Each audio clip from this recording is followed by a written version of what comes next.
চেষ্টা করেছিলেন অনেক প্যানেলের সাথে যোগাযোগ করার। সম্ভবত সেটি সম্ভব হয়ে ওঠেনি। আসলে কেন প্যানেলে যাওয়া সম্ভব হয়ে ওঠেনি? কিংবা আপনি নিজেই কেন পূর্ণাঙ্গ প্যানেল করার উদ্যোগ নিলেন না? এখানে ঠিক কি বাধা হয়ে দাঁড়িয়েছিল?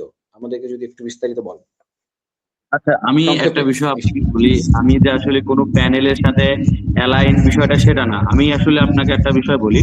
আমি আ আমি যখন ক্যাম্পাসে বয়েজ ফর জাস্টিস ট্রাস্ট সংগঠন রান করি, সেক্ষেত্রে আমি শিক্ষার্থীদেরকে বলি, দেখেন আমি টোটালি কোনো রাজনৈতিক দল দ্বারা অ্যাফিলিয়েটেড না, এবং আমি শিক্ষার্থী বান্ধব এবং দেশ বান্ধব আমি আ প্যা আ শিক্ষার্থী বান্ধব দেশ বান্ধব কাজ করি। এবং আমি আসল কথা আমি শিক্ষার্থীদেরকে এটাও যখন প্যানেল ক্ষেত্রে এসে আমি হলো ৫ টা থিম আমি হাতে নিই। সেটা আমি হলো মধ্য থেকে ডান মধ্য থেকে ডান পথ এবং প্যানেল করার চেষ্টা ভাবনা করি।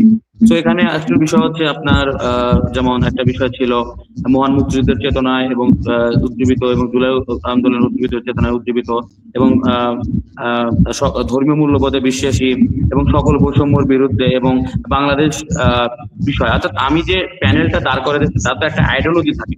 হ্যাঁ, অবশ্যই আইডিওলজি শিক্ষার্থী বান্ধব।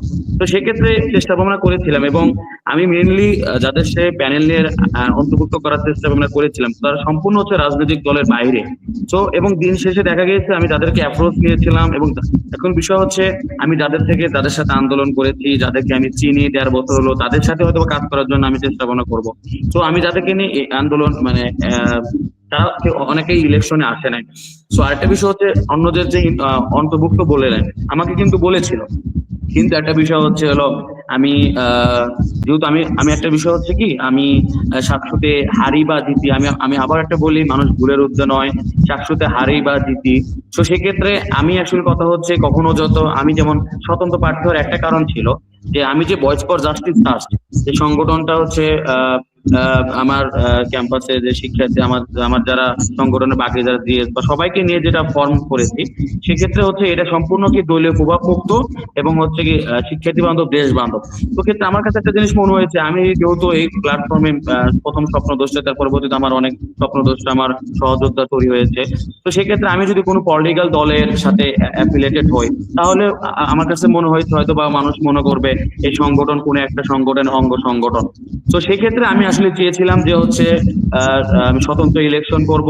আর যেহেতু আরেকটা বিষয় আপনার সাথে শেয়ার করি যে রাজনৈতিক দলের বাইরে থেকে যে শিক্ষার্থী বান্ধব কাজ করা যায়, আমি আরেকটা কথা বলি ইমপ্লিমেন্টেশন। আমি শিক্ষা, তারপর আপনার এনভায়রনমেন্ট, প্রাণী বান্ধব ক্যাম্পাস, একটা দেশকে কিভাবে রিফর্ম করা যায়, তো বিভিন্ন ধরনের ডাইভার্সিটি কাজ করেছি এখানে আমার বিভিন্ন ধরনের। তো স্বতন্ত্র যে কাজ করা যায়, এখন আমি বলি তাহলে যে আমি তাহলে স্বতন্ত্র কাজ করে তাহলে কিভাবে কাজ করতে পারবো।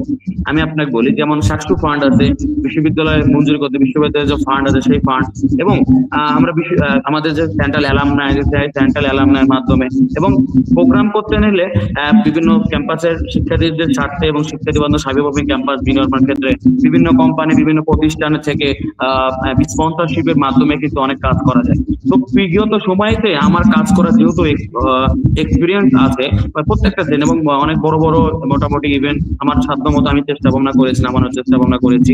তো সেক্ষেত্রে আমি যদি নির্বাচিত হই, সেক্ষেত্রে আমি কি ক্যাম্পাসের এই বিষয়গুলোতে ভাবে নিয়েছে ফান্ড নিয়েছে বা বিভিন্ন ধরনের শিক্ষার্থীদের সাথে কাজ করবে, এবং সম্পূর্ণ ক্যাম্পাসটা কি শিক্ষার্থীদের জন্য। এবং এখন আরেকটা বিষয় বলি, যদি ক্যাম্পাসে যেহেতু আমি কোনো দলীয় অ্যাফিলিয়েটেড ভাবে দাঁড়াইনি, অর্থাৎ আমি শিক্ষার্থীরা আমার শক্তি। আমি কথা দিচ্ছি যে শিক্ষার্থীরা যদি আমাকে নির্বাচিত করে, আমি কখনো শিক্ষার্থীদের স্বার্থ বিসর্জন দিয়ে কখনো কি এই কাজগুলো করব না। তো আমি আবার একটা বিষয় বলি যে ভাই, কিছু আমি মানুষ ভুলের ঊর্ধ্বে নয়, ভুল করলে সে ক্ষমা চেলে, এবং সেখান থেকে তাকে আপনার ধন্যবাদ সবুজ। আমার মনে হয় যে আপনার সহ বক্তা যারা তারা বিষয়টি বুঝতে পেরেছেন।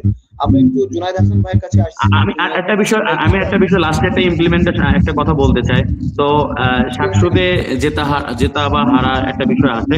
তো শিক্ষার্থীদের স্বার্থে এবং শিক্ষার্থী বান্ধব সাবিপ্রবি ক্যাম্পাস বিনির্মাণের ক্ষেত্রে সাকসুতে যারাই ভিপিতে নির্বাচিত হোক না কেন তাদেরকে সহযোগিতা করব। হ্যাঁ, তো কখনো যদি মনে হয় যে শিক্ষার্থীদের স্বার্থ বহির্ভূত কোনো কিছু কাজ করা যায়, সেক্ষেত্রে তার অবশ্যই ভয়েস রেজ করবে, এবং সেই যাতে না করতে পারে সে চেষ্টা অব্যাহত রাখবো। ধন্যবাদ। ধন্যবাদ।